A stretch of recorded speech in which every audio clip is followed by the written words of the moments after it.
Waspada, peringatan dini BMKG 2 Agustus 2026, ini daftar wilayah berpotensi hujan lebat dan angin kencang. Badan Meteorologi, Klimatologi dan Geofisika BMKG merilis peringatan dini cuaca untuk Minggu 12/8/2026.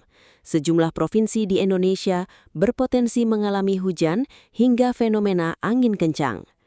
Seiring semakin meluasnya musim kemarau pada Agustus 2026, BMKG memperkirakan hanya tinggal sedikit daerah yang berpotensi mengalami hujan sedang hingga lebat.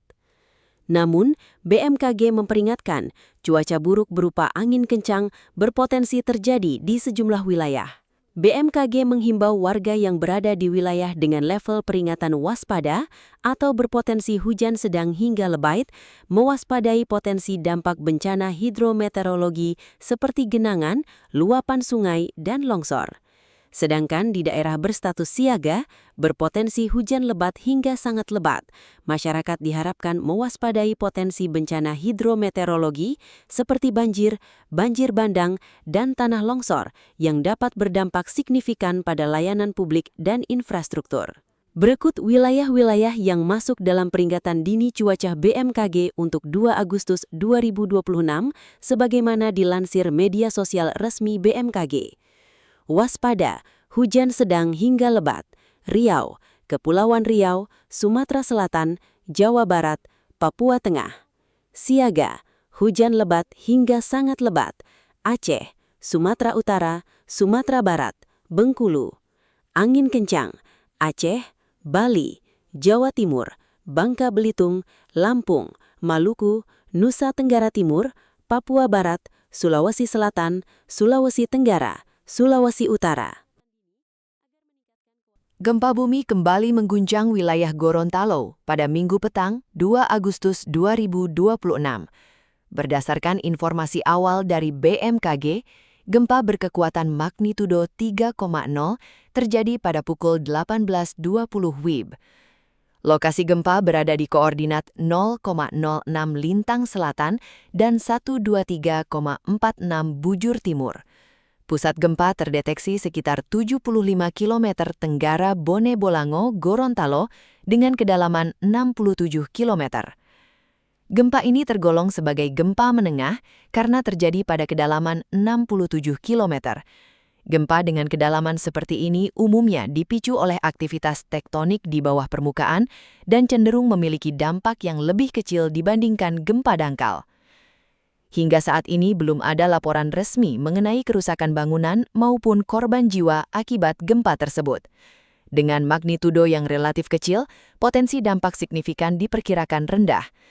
Meski demikian, masyarakat di wilayah Gorontalo, khususnya di sekitar Bone Bolango, dihimbau untuk tetap tenang namun waspada terhadap kemungkinan gempa susulan. Warga juga diminta untuk terus memantau informasi resmi dari BMKG. BMKG menegaskan bahwa informasi ini merupakan hasil analisis awal yang mengutamakan kecepatan. Parameter gempa masih dapat berubah seiring pembaharuan data dari sistem pemantauan nasional. Masyarakat diharapkan tidak mudah mempercayai informasi yang belum terverifikasi dan selalu mengacu pada informasi resmi dari BMKG. Berikut tindakan yang perlu Anda lakukan saat terjadi gempa.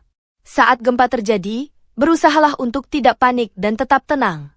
Tarik napas dalam-dalamnya, lalu lihatlah keadaan sekitar dan pilihlah tempat yang aman untuk berlindung. Jika pada saat gempa sedang berada di dalam penginapan, berusahalah menyelamatkan diri dan orang yang ada di sekitarmu. Berlindung di bawah meja adalah tempat terbaik untuk melindungi diri dari benda-benda yang berjatuhan akibat gempa. Setelah itu, lindungi kepala dengan benda empuk. Misalnya bantal, helm, papan, atau yang paling praktis kamu bisa menggunakan kedua tangan dengan posisi tertelungkup. Jika pada saat gempa terjadi kamu sedang berada di luar ruangan, tindakan pertama yang harus dilakukan adalah bergerak menjauhi gedung dan tiang lantas menuju daerah terbuka. Tetap tenang dengan menarik napas dalam-dalam dan jangan lakukan apapun. Sebab, biasanya setelah gempa pertama akan terjadi gempa susulan. Jika saat itu kamu sedang berada di kerumunan, biasanya akan terjadi kepanikan. Untuk menghindari hal tersebut kamu bisa perhatikan arahan petugas penyelamat dan usahakan langsung menuju ke tangga darurat untuk menuju ke daerah terbuka. Jika gempa terjadi saat kamu sedang berada di gunung, bergeraklah menuju daerah lapang untuk berlindung. Hindari daerah dekat lereng karena ada kemungkinan akan menimbulkan longsor dan mengancam keselamatan jiwa. Gempa di bawah laut bisa menimbulkan gelombang tsunami. Jika gempa itu terjadi, bergeraklah ke dataran yang lebih tinggi. Bagi yang sedang melakukan perjalanan saat terjadi gempa, berpeganglah erat agar tak terjatuh. Berhentilah di tempat yang lapang dan berhentilah di sana. Gempa bumi berkekuatan magnitudo 5,2 mengguncang wilayah Tenggara Papua pada Minggu siang 2 Agustus 2026. Berdasarkan informasi awal dari BMKG, gempa terjadi pada pukul 12.39 WIB. Lokasi gempa berada di koordinat 6,52 lintang selatan dan 143,71 bujur timur. Pusat gempa terdeteksi sekitar 383 km tenggara Bovendigol dengan kedalaman 104 km. Gempa ini tergolong sebagai gempa dalam karena terjadi pada kedalaman lebih dari 100 km. Gempa dalam umumnya berkaitan dengan aktivitas subduksi lempeng tektonik dan cenderung menimbulkan dampak yang lebih kecil di permukaan dibandingkan gempa dangkal, meski getarannya dapat dirasakan di wilayah yang cukup luas. Karena epicenter berada jauh di wilayah terpencil dan memiliki kedalaman yang cukup besar, hingga saat ini belum ada laporan resmi mengenai kerusakan bangunan maupun korban jiwa akibat gempa tersebut. BMKG juga belum melaporkan adanya potensi tsunami maupun dampak signifikan lainnya. Meski demikian, masyarakat di wilayah Papua Selatan dan sekitarnya diimbau untuk tetap tenang serta waspada terhadap kemungkinan gempa susulan. Warga diminta terus memantau perkembangan informasi melalui kanal resmi BMKG. BMKG menegaskan bahwa informasi ini merupakan hasil analisis awal yang mengutamakan kecepatan.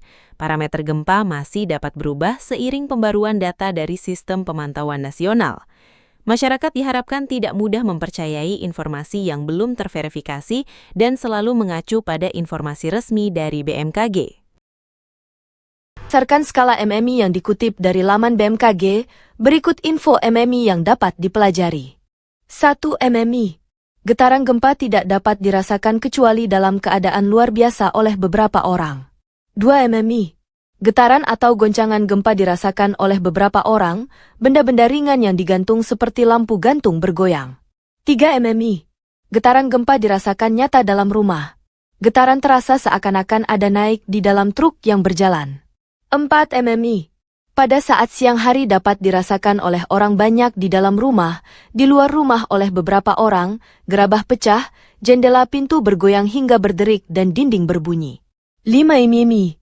Getaran gempa bumi dapat dirasakan oleh hampir semua orang, orang-orang berlarian, gerabah pecah, barang-barang terpelanting, tiang-tiang dan benda besar tampak bergoyang, bandul lonceng dapat berhenti. 6. MMI. Getaran gempa bumi dirasakan oleh semua orang. Kebanyakan orang terkejut dan lari keluar, plester dinding jatuh dan cerobong asap di pabrik rusak, kerusakan ringan. 7. MMI. Semua orang di rumah keluar. Kerusakan ringan pada rumah dengan bangunan dan konstruksi yang baik. Sedangkan pada bangunan dengan konstruksi kurang baik terjadi retakan bahkan hancur, cerobong asap pecah. Dan getaran dapat dirasakan oleh orang yang sedang naik kendaraan. 8. MMI. Kerusakan ringan pada bangunan dengan konstruksi kuat. Keretakan pada bangunan dengan konstruksi kurang baik, dinding terlepas dari rangka rumah, cerobong asap pabrik dan monumen roboh, air berubah keruh. 9. MMI. Kerusakan pada bangunan dengan konstruksi kuat, rangka rumah menjadi tidak lurus, banyak terjadi keretakan. Rumah tampak bergeser dari pondasi awal.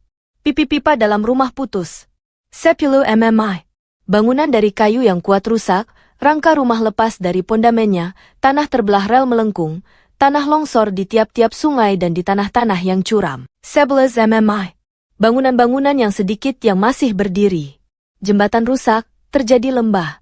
Pipa dalam tanah tidak dapat terpakai sama sekali, tanah terbelah, rel sangat melengkung. 12. MMI. Hancur total, gelombang tampak pada permukaan tanah.